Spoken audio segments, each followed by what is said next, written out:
अस्सलाम वालेकुम dear students. तो उम्मीद है कि आप बखैर व आफियत होंगे।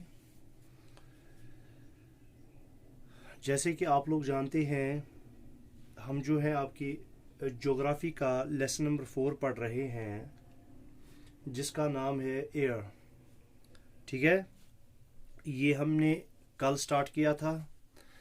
कल बेटा हमने पढ़ा, पहले इसका इंट्रोडक्शन लिया हमने कि जो ये हमारी अर्थ है, वाहिद एक ऐसा प्लेनेट है जहाँ पे एयर प्रेजेंट है, और इस अर्थ के इर्द गिर्द एक मोटी सी चादर है एयर की। उस मोटी सी चादर जो एयर की है उसको हम कहते हैं एटमॉस्फेयर। ठीक है, उसको हम कहते हैं एटमॉस्फेयर। तो ये जो एटमॉस्फेयर है ये बहुत ही इम्पॉर्टेंट है लाइफ को सपोर्ट करने के लिए। इसके बगैर लाइफ जो है वो एग्जिस्ट नहीं कर सकती, क्योंकि उसके पीछे हमने बहुत सारी वजूहात देखी। एक रीज़न हमने देखा कि तमाम के तमाम लिविंग बींग्स जो है उनको एयर की ज़रूरत पड़ती है सांस लेने के लिए और सांस छोड़ने के लिए। तो वो एयर जो है एटमॉस्फेयर से ही हमें मिलता है। ठीक है, और इसी तरह हमने कहा कि जो ये एटमॉस्फेयर है ये ज़मीन पर हीट को मेंटेन रखता है, ज़मीन पर टेम्परेचर को मेंटेन रखता है। अगर ये एटमॉस्फेयर ना होता तो ज़मीन पर सूरज की वजह से इतनी ज़्यादा गर्मी बढ़ जाती कि जो है हर कोई इंसान, हर कोई जो है लिविंग बीइंग है वो जल जाता। ठीक है, वो जल जाता, वो झुलस जाता। ठीक है, और रात में इतनी ठंड बढ़ जाती कि हर कोई चीज़ जो है वो क्या हो जाती, फ्रीज हो जाती। फिर हमने पढ़ा composition of atmosphere. Composition of atmosphere में हमने कहा कि जो ये एयर है ये एक ही गैस की नहीं बनी है, ये एयर बहुत सारी गैसेस का बना है। इसमें जो पहले दो एबंडेंट गैसेस जो हैं, एक हमने कहा बेटा नाइट्रोजन है। क्या है? नाइट्रोजन है। नाइट्रोजन की परसेंटेज जो है वो है 78%। और उसके बाद हमने कहा दूसरी जो एबंडेंट गैस है वो ऑक्सीजन है, 21% है। फिर हमने कहा बेटा आर्गन है तीसरी गैस, जो 0.93% है। और इसी तरह से कार्बन डाइऑक्साइड है, 0.03%। और इसी तरह से जो अदर गैसेस हैं, अदर गैसेस वो तकरीबन 0.04% है। उनमें अदर गैसेस में कौन कौन है? उनमें हीलियम है, हाइड्रोजन है, ठीक है, ओजोन है। ठीक है, ओजोन जो है वो इसी एटमॉस्फेयर का हिस्सा है, उसके बारे में हम इंशाल्लाह इसी लेसन में पढ़ेंगे। तो आज जो हमारा टॉपिक है ये हमने कल के टॉपिक का रिवीजन लिया। आज हमारा टॉपिक जो है,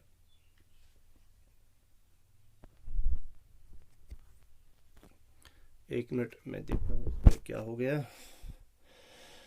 यस, आज का जो हमारा टॉपिक है वो है स्ट्रक्चर ऑफ द एटमॉस्फेयर।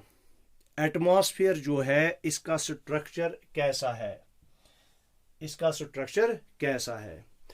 तो ये जो structure of the atmosphere,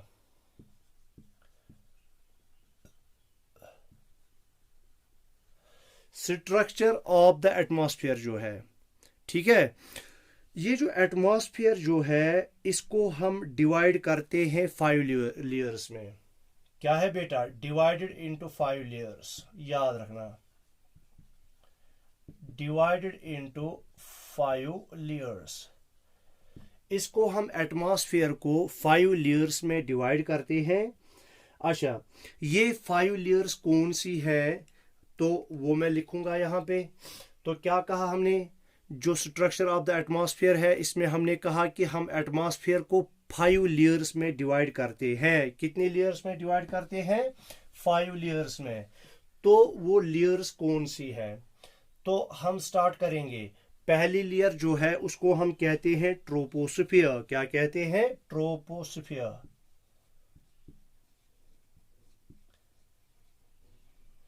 troposphere. ठीक है बेटा। और दूसरी लेयर जो है वो है स्ट्रेटोस्फीयर। तीसरी लेयर जो है वो है मीजोस्फीयर।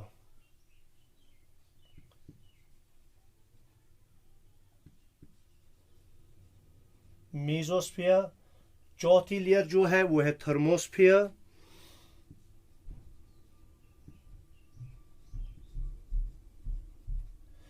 और फिफ्थ लेयर जो है वो है एक्सोस्फीयर। एक्सोस्फीयर। तो ये 5 लेयर्स हैं एटमॉस्फेयर में। कितनी लेयर्स हैं? 5 लेयर्स। पहली लेयर है ट्रोपोस्फीयर, दूसरी है स्ट्रेटोस्फीयर, तीसरी है मीजोस्फीयर, चौथी है थर्मोस्फीयर और पांचवी है एक्सोस्फीयर। ठीक है। इन 5 लेयर्स का हमारा एटमॉस्फेयर बना है। कितनी लेयर्स का? 5 लेयर्स का हमारा एटमॉस्फेयर बना है। तो इनमें हम पहली लेयर को डिस्कस करेंगे। पहली लेयर है ट्रोपोस्फीयर।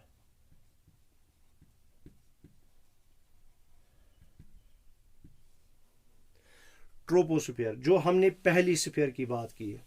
अच्छा, ये जो है ट्रोपोस्फीयर, ये है इंपॉर्टेंट लेयर है। क्या है? इंपॉर्टेंट लेयर ऑफ एटमॉस्फेयर है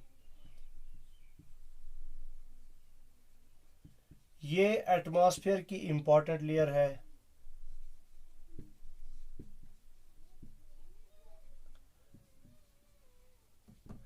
एटमॉस्फेयर की ये इंपॉर्टेंट लेयर है। अच्छा, इसकी एवरेज हाइट जो है, याद रखना बेटा, एवरेज हाइट है वो है 8 किलोमीटर। 8 किलोमीटर नहीं, 13 किलोमीटर, सॉरी।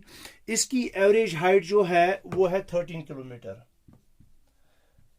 अब देखो बेटा, ये जो एवरेज हाइट है 13 किलोमीटर, अगर हम देखेंगे ना पोल्स पर जो इसकी हाइट है, पोल्स पर है तकरीबन up to 18 kilometre. Up to 18 kilometre at poles. up to 18 kilometer at equator, at equator। और पोल्स पे इसकी थिकनेस जो है वो कम होती है, तो वहां पे है अप टू 8 किलोमीटर। कहां पे? एट पोल्स पर जो है एटमॉस्फेयर की थिकनेस जो है वो कम होती है, याद रखना। एवरेज थिकनेस जो है वो 13 किलोमीटर है। अगर हम देखेंगे इक्वेटर पर इसकी ज़्यादा थिकनेस होती है, 18 किलोमीटर तक ये एक्सटेंड करता है फ्रॉम द सरफेस ऑफ अर्थ, और अप टू 8 किलोमीटर है पोल्स पर। मिसाल के तौर पर बेटा, अगर ये हम ज़मीन मानते हैं, ये हम अर्थ मानते हैं, ये इसका हो गया नॉर्थ पोल, ये इसका हो गया साउथ पोल। ये माने आप, ये है अर्थ और ये है इक्वेटर। ठीक है बेटा, ये पोल्स हैं। अब अगर हम देखेंगे ना, हम एक साइड से अगर हम यहां पे देखें, ये हम मानो ये एटमॉस्फेयर की थिकनेस है।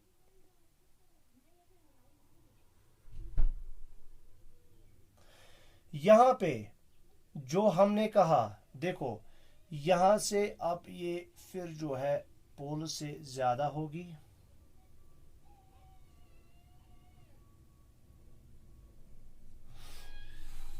तो ये आप नोट पे सीधा बनाना। तो यहां पे लीस्ट थिकनेस पोल्स पर, लीस्ट थिकनेस है कहां पे? पोल्स पे। और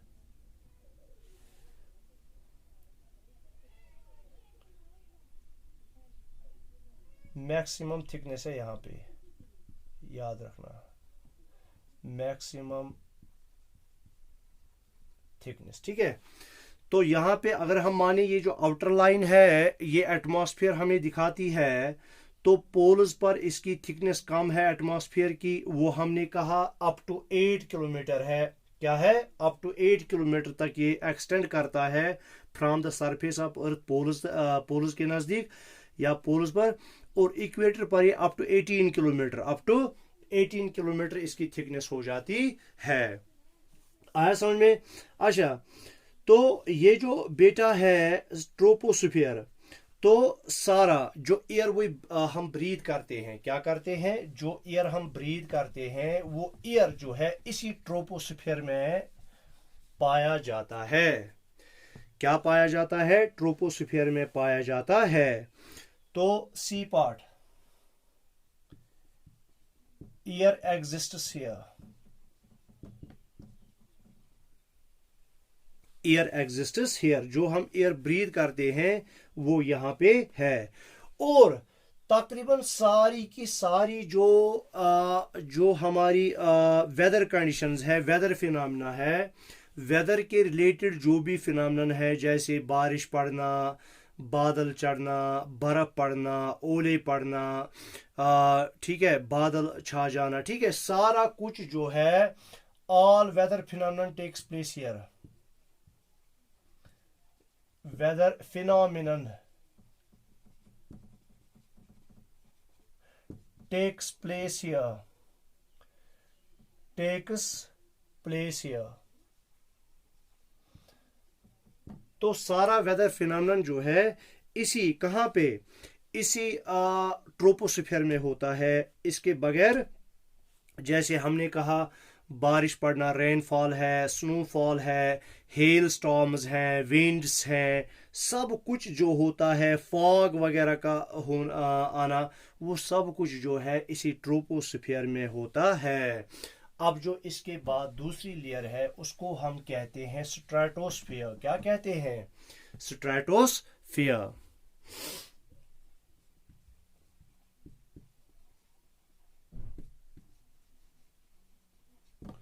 ये जो स्ट्रेटोस्फियर है ये ट्रोपोस्फियर के अबो है, और तो हम कहेंगे स्ट्रेटोस्फियर अबो ट्रोपोस्फियर, अबो ट्रोपोस्फियर।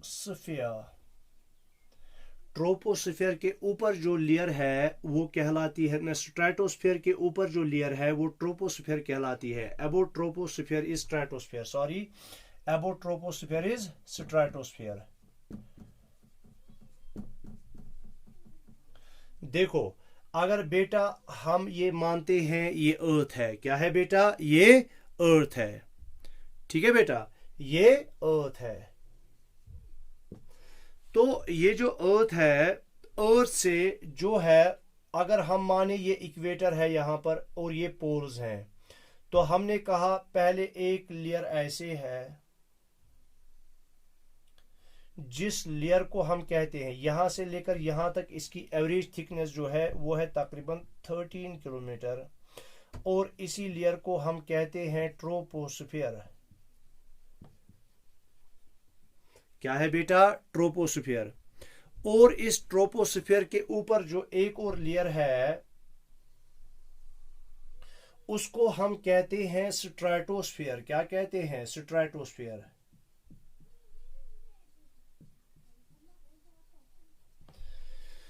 स्ट्रेटोस्फियर, ठीक है। और इसकी एवरेज थिकनेस जो है वो है, average thickness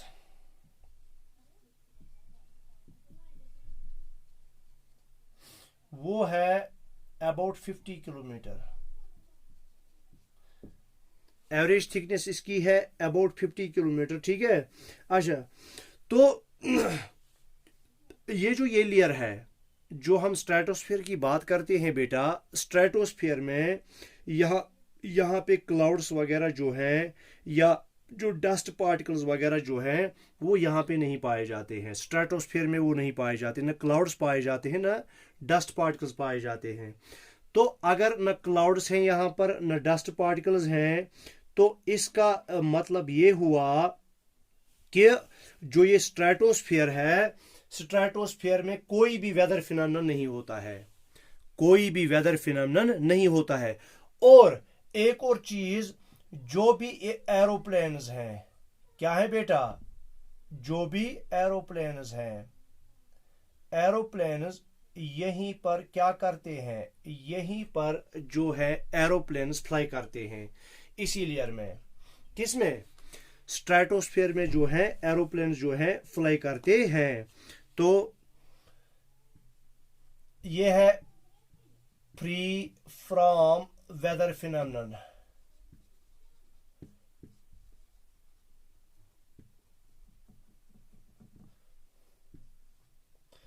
have ideal conditions. तो इसमें आइडियल कंडीशंस होती हैं किसके लिए? Have ideal conditions for aeroplane flying. Aeroplane flying, तो एरोप्लेन्स जो हैं वो यहीं पर फ्लाई करते हैं। तो इसकी एवरेज थिकनेस जो मैंने बोली वो है up to 50 kilometre. Up to 50 kilometre जो है ये है।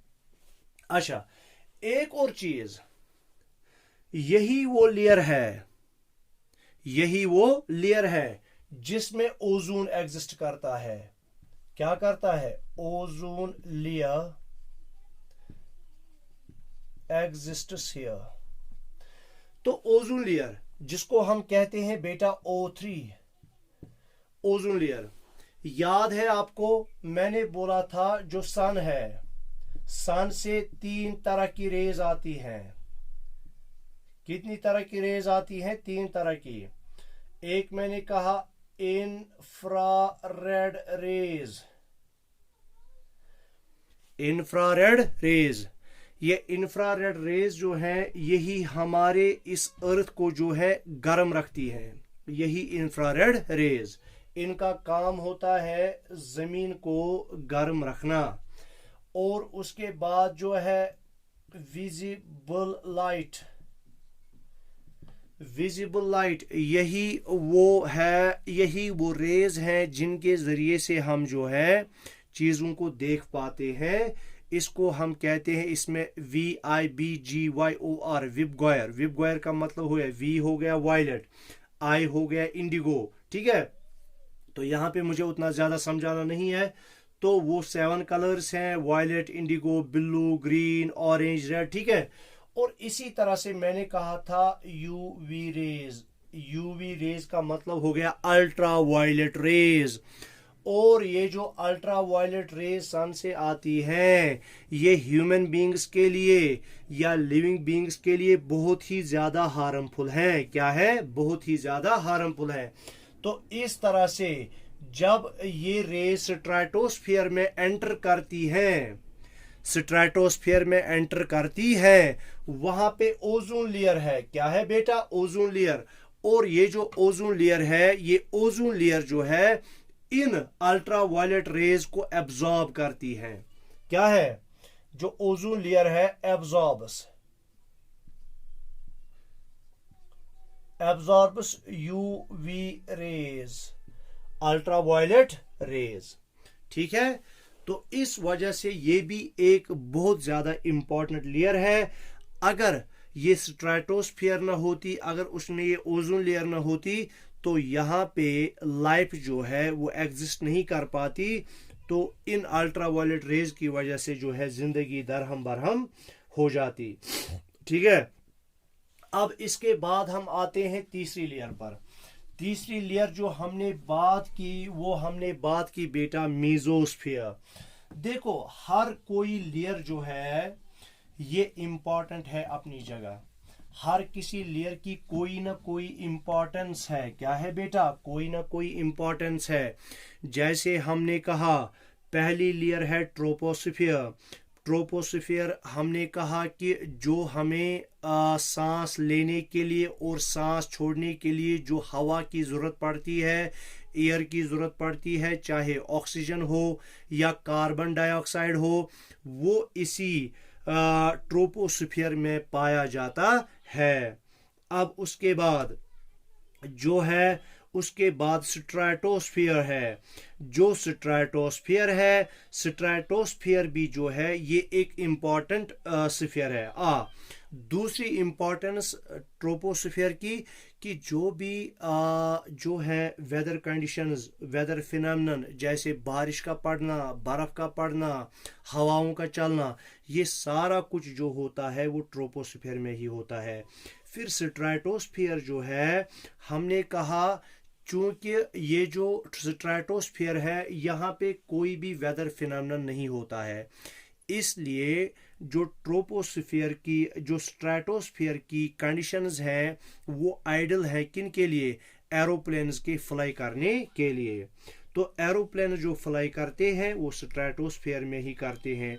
दूसरी इंपॉर्टेंस हमने कही इसकी कि इसमें एक लेयर है जिस लेयर का नाम है ओजोन लेयर। वो ओजोन लेयर उन रेज को जो सन से आती हैं जिनको हम कहते हैं अल्ट्रावायलेट रेज, तो ओजोन लेयर उन अल्ट्रावायलेट रेज को एब्जॉर्ब करती है और एब्जॉर्ब करने के बाद ये इनको वहीं पे रोकती है, जमीन पर आने से, जमीन तक आने से नहीं रोकती है। देखो बेटा, पिछले कुछ जो है दहाइयों में जो एंटार्क्टिका है, क्या है? एंटार्क्टिका।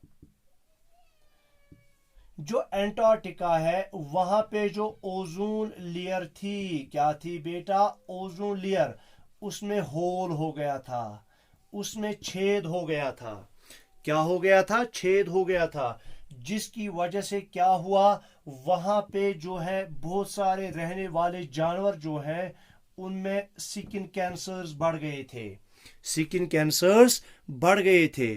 ठीक है, अब ये जो ओजोन लेयर है इसके लिए बहुत सारी गैसेस ऐसी हैं जो इसको खत्म करती हैं, जिनमें एक गैस है जिनको हम कहते हैं CFCs। क्या कहते हैं बेटा? CFCs। ये ऐसी गैसेस हैं जो ओजोन लेयर के लिए बहुत ही क्या है? हार्मफुल है। क्या है? हार्मफुल है। CFCs ओजोन लेयर के लिए। CFCs का मतलब क्या हो गया? क्लोरोफ्लोरोकार्बन्स।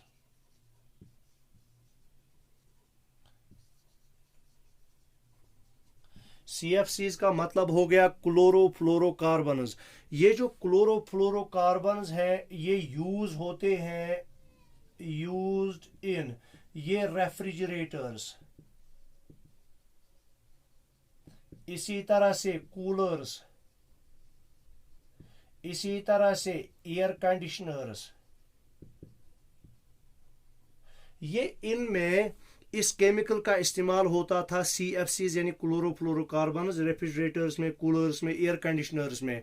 और फिर यही क्लोरोफ्लोरोकार्बन जो है ये एयर में चला जाता और एयर में जो है ये ओजोन लेयर को, जो O3 मॉलिक्यूल्स है उसको ब्रेक डाउन करते थे और उनको जुड़ने से रोकते थे। ठीक है, जिसकी वजह से जो है ओजोन लेयर में, ओजोन लेयर जो है वो उसकी जो मोटाई है वो कम हो रही थी, जिसको हम कहते हैं ozone depletion. Ozone layer depletion. क्या कहते हैं बेटा? Ozone layer depletion. ठीक है, एंटार्क्टिका में यही होल हो गया था, अब वो ठीक है, वो हो गया है, अब फिल अब खुद ही हो गया है। मगर फिर बाद में जब देखा गया जो ये इन कूलर्स में CFCs का इस्तेमाल होता है या रेफ्रिजरेटर्स में या एयर कंडीशनर्स में, फिर इस पे बैन आ गई। क्या आ गई बेटा? Ban, band. तो इस पे मुझे जोक एक याद आ गया।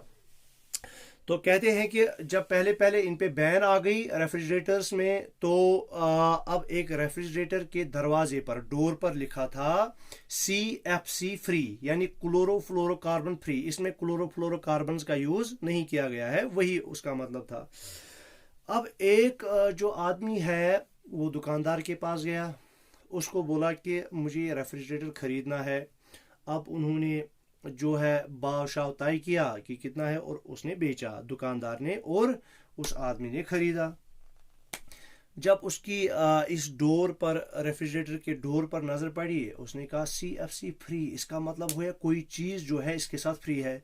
तो उसने दुकानदार से मांगा, बोला दुकानदार साहब, जो मैंने आपसे रेफ्रिजरेटर लिया है इसके साथ कोई चीज़ फ्री है, आप मुझे वो दो, आप मुझे क्यों नहीं दे रहे हो? उसने कहा जी जनाब, ये असल में ऐसा है कि जो CFCs है ये क्लोरोफ्लोरोकार्बन्स थे, पहले इनका यूज़ रेफ्रिजरेटर्स में होता था, अब इन पे बैन आ गई है, तो इस वजह से जो कंपनी वाले हैं वो उनके डोर्स पर लिखते हैं CFC फ्री, यानी इनमें क्लोरोफ्लोरोकार्बन्स का यूज़ नहीं किया गया है। तो अब हम आते हैं तीसरी एक लेयर पर, जिसको हम कहते हैं मीजोस्फीयर। क्या कहते हैं बेटा? मीजोस्फीयर। तो दो लेयर्स हमने जो है वो हमने की डिस्कस की। मीजोस्फीयर। अच्छा, ये जो मीजोस्फीयर है ये थर्ड लेयर है। क्या है? Third layer. थर्ड लेयर है। अच्छा, थर्ड लेयर है तो क्या है? तो क्या हुआ? तो ये जो है ये स्ट्रेटोस्फीयर के ऊपर होती है। क्या होती है? स्ट्रेटोस्फीयर के ऊपर होती है। Extends up to a height of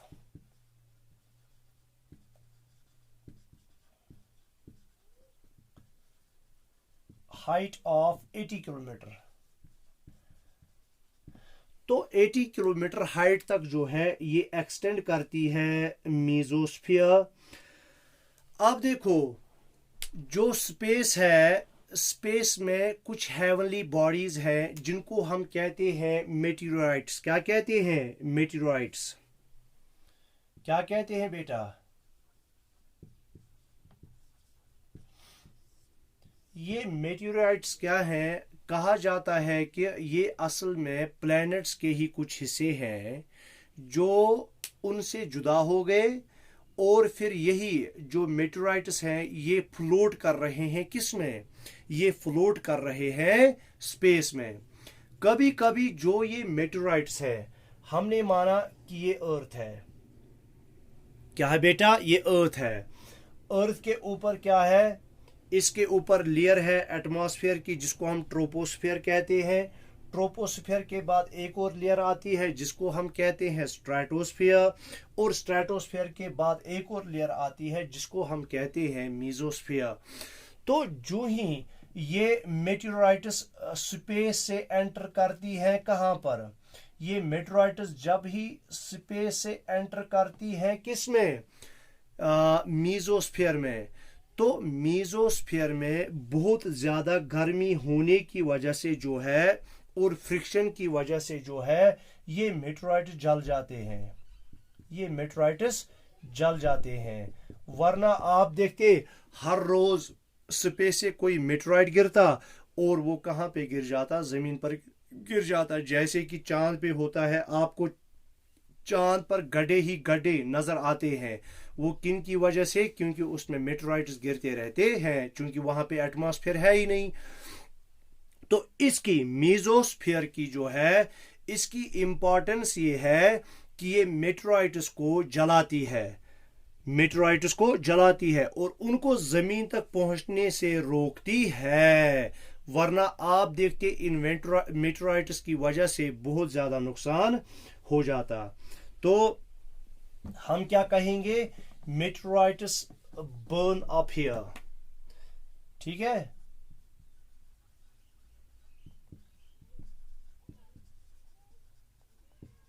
burn up here. तो यहां पे वो बर्न करती है। अच्छा, उसके बाद है थर्मोस्फीयर। क्या है बेटा? थर्मोस्फीयर।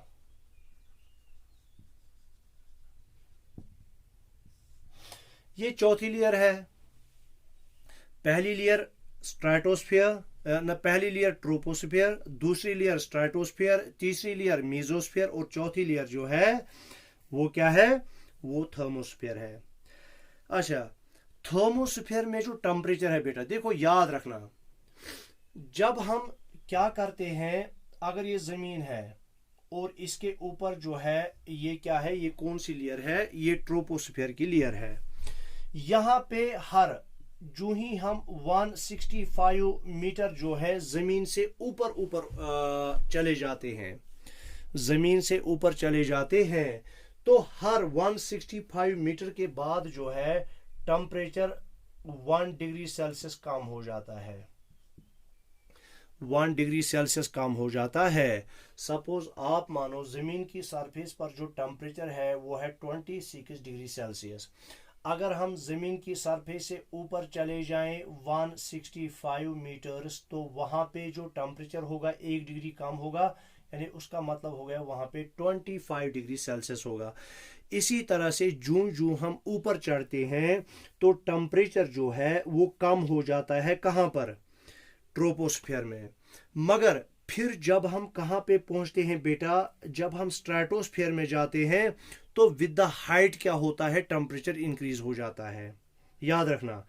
तो ट्रोपोस्फियर में with the height temperature decrease होता है और स्ट्रेटोस्फियर में with the height temperature increase हो जाता है, और ये इंक्रीज होता होता रहता है। फिर जब हम मीजोस्फीयर में आते हैं, मीजोस्फीयर में क्या होता है, मीजोस्फीयर में अगेन जो है टेम्परेचर क्या हो जाता है, कम हो जाता है। मगर फिर जब हम थर्मोस्फीयर में आते हैं, थर्मोस्फीयर में टेम्परेचर एब्रप्टली इंक्रीज हो जाता है, एब्रप्टली क्या हो जाता है, इंक्रीज हो जाता है।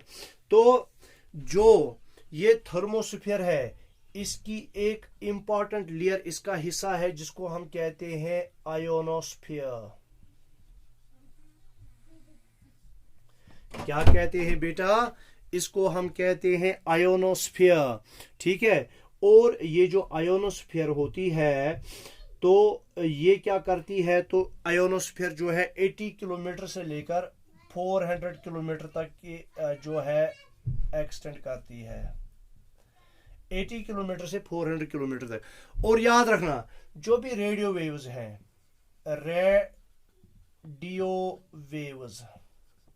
रेडियो वेव्स जो है वो ट्रांसमिट करती हैं। तो ये जो आयोनोस्फीयर है, आयोनोस्फीयर जो थर्मोस्फीयर का हिस्सा है, यही आयोनोस्फीयर रेडियो वेव्स के ट्रांसमिशन में हेल्प करता है, उनको ट्रांसमिट करता है। जब भी हम रेडियो वेव्स जो जमीन पर स्टेशंस लगे होते हैं, यहाँ से जो रेडियो वेव्स चली जाती हैं स्पेस में, वो चली जाती हैं कहाँ तक, आयोनोस्फीयर तक। और आयोनोस्फीयर वहां से उनको वापस भेजता है कहाँ पर, उनको वापस भेजता है जमीन पर। आया समझ में। तो यहां से वो रिफ्लेक्ट बैक हो जाती है। उसके बाद आता है बेटा एग्जोस्फियर, सबसे ऊपर वाली लेयर जो है उसको हम कहते हैं एक्सोस्फियर। क्या कहते हैं, एक्सोस्फियर। अच्छा, ये जो एक्सोस्फियर है इसमें एयर जो है बहुत ही कम थिन है, बहुत ही पतला है। और अच्छा, जो लाइट गैसेस हैं चाहे हीलियम हो, हाइड्रोजन हो, वो फ्लोट करती हैं कहाँ पे, इसी में एग्जोस्फीयर में। तो सबसे लास्ट वाली स्फीयर जो है वो है एग्जोस्फीयर। क्या है बेटा, एग्जोस्फीयर। तो एग्जोस्फीयर